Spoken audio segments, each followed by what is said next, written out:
Yang akan kami angkat dalam Editor's View kali ini adalah terkait efek kenaikan BI rate pada pasar keuangan dan juga makroekonomi Indonesia. Kita lihat artikelnya yang tentunya sudah kami siapkan di wall. Nah, ini sudah dibuat begitu ya dalam laman cnbcindonesia.com di mana breaking BI rate naik dolar Amerika Serikat tembus Rp16.200 lagi. Nah, dan untuk mengulas isu hari ini sudah hadir tentunya di studio kami, studio CNBC Indonesia, editor CNBC Indonesia Ferry Sandria, serta juga Chief Ekonomis CNBC Indonesia Anggito Abimanyu yang tersambung melalui sambungan Zoom atau sambungan virtual. Nah, tentunya selamat pagi Mas Ferry. Pagi Mas. Sehat ya Mas ya? Sehat. Dan tentunya kita akan sapa Pak Anggito yang ada di sambungan virtual. Selamat pagi Pak Anggito. Selamat pagi Mas Bram. Oke. Terima kasih. Sehat Pak Anggito ya? Saya Alhamdulillah. Oke, saya akan tanyakan dulu ke Mas Ferry. Begitu, Mas Ferry, tentunya dengan harapan kenaikan suku bunga sebesar 25 basis point ini, pemerintah mengharapkan adanya penguatan yang terjadi pada rupiah kita atau mata uang Garuda kita. Tapi nyatanya kita lihat secara bersama justru rupiah nampaknya betah begitu ya untuk berada di zona pelemahannya atau saat ini berada di level Rp16.200 per satu dolar Amerika Serikat. Gimana tanggapan Anda, Mas Ferry? Iya, kenaikan suku bunga ini memang cukup membuat pasar sedikit terkejut gitu. Jadi memang sebagian pasar mengharapkan suku bunga tetap gitu. Tapi kondisi nilai tukar mata uang kita yang semakin melemah mungkin menjadi salah satu alasan bagi Bank Indonesia untuk mengerek suku bunga naik 25 basis poin pada pertemuan paling baru ini gitu. Jadi yang membuat menarik adalah ketika suku bunga dinaikkan, awalnya memang pasar ceria gitu. IHSG sempat hijau, begitu juga dengan rupiah, tapi selanjutnya langsung berbalik arah. Hal ini sebenarnya juga dipengaruhi oleh sentimen global juga ya Mas. Jadi memang kita memang sudah menaikkan suku bunga, tapi dari global ternyata memang dari Amerika Serikat sendiri yang menjadi suku bunga acuan utama ya, yang menjadi acuan seluruh negara. Jadi banyak pelaku pasar mulai sedikit pesimis ini dengan potensi penurunan suku bunga The Fed yang lebih cepat gitu. Jadi kan sebelumnya diperkirakan bakal ada 4 kali pemotongan dan dimulai dari bulan Juni, dan sekarang sepertinya pasar mulai pesimis dengan kondisi ekonomi Amerika Serikat dari inflasi yang mulai kembali naik gitu. Jadi hal tersebut ikut menekan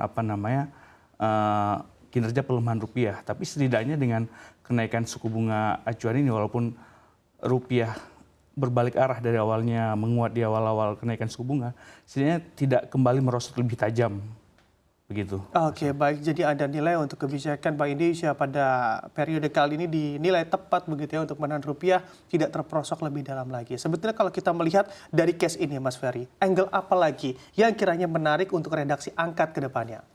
Iya, sebenarnya dari redaksi banyak sekali angle-nya ya. Pengaruh dari suku bunga sendiri terhadap ekonomi secara luas gitu.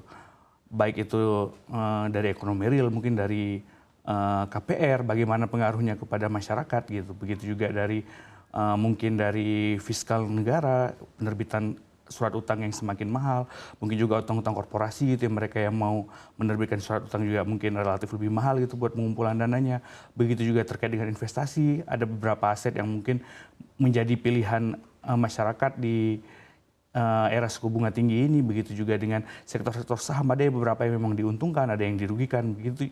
Jadi memang pembahasan ini menarik dan besar sekali ya, dan impact-nya itu memang dirasakan dan sampai ke akar rumput begitu kenaikan suku bunga ini. Oke, nanti kita pecah satu-satu begitu ya, angle-angle yang juga tentunya menarik untuk disimak bagi para pelaku pasar. Saya akan tentunya bertanya kepada Pak Anggito. Pak Anggito, kalau dari Anda bagaimana sih tanggapannya terkait pada akhirnya Bank Indonesia menaikkan suku bunga begitu sebesar 25 basis point? Apakah kenaikan ini juga sebetulnya sudah Anda proyeksi atau justru Anda juga terkejut terhadap langkah yang dilakukan oleh BI kali ini?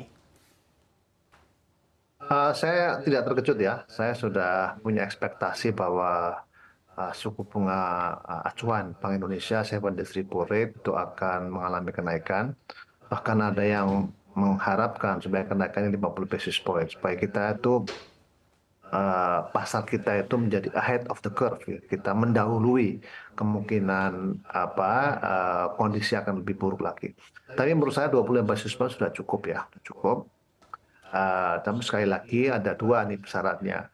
karena penaikan suku bunga ini bukan satu-satunya untuk membuat stabilisasi makroekonomi. Itu yang pertama. Yang kedua, kalau sudah ada kenaikan BI rate ini kan baru suku bunga acuan ya.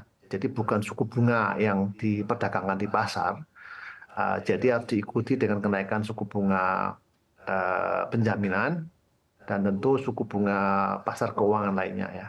Kalau di sisi obligasi dan saham kayaknya sudah terpengaruh. Yang masih terlambat, sering terlambat itu adalah kenaikan suku bunga penjaminan ya. Jadi mudah-mudahan LPS juga mengikuti ekspektasi penurunan inflasi dan ekspektasi dari penguatan rupiah apabila mereka juga melakukan kenaikan suku bunga penjaminan, dan itu akan menjadi acuan bagi suku bunga deposito dan kemudian suku bunga kredit ya.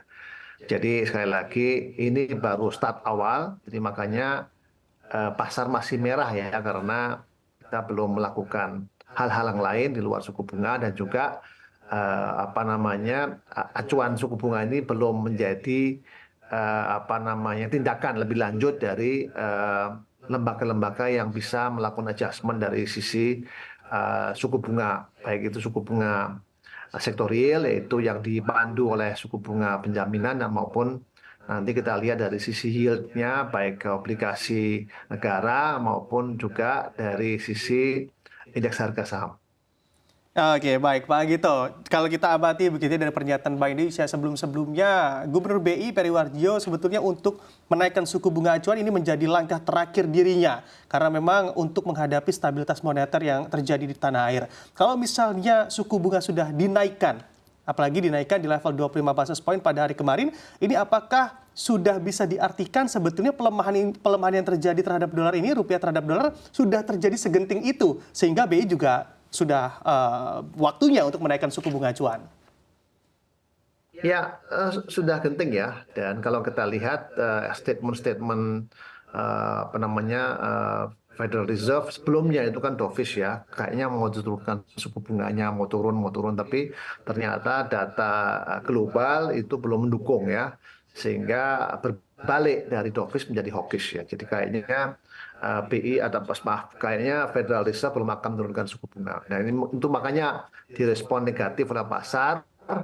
Kalau gitu kalau bank sentral seluruh dunia tidak melakukan adjustment, maka akan terjadi flight kepada US instrumen gitu ya.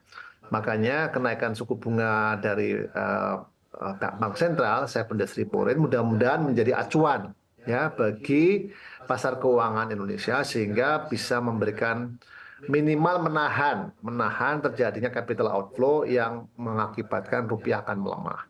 Jadi ini minimal bisa menahan. Syukur bisa menarik ya.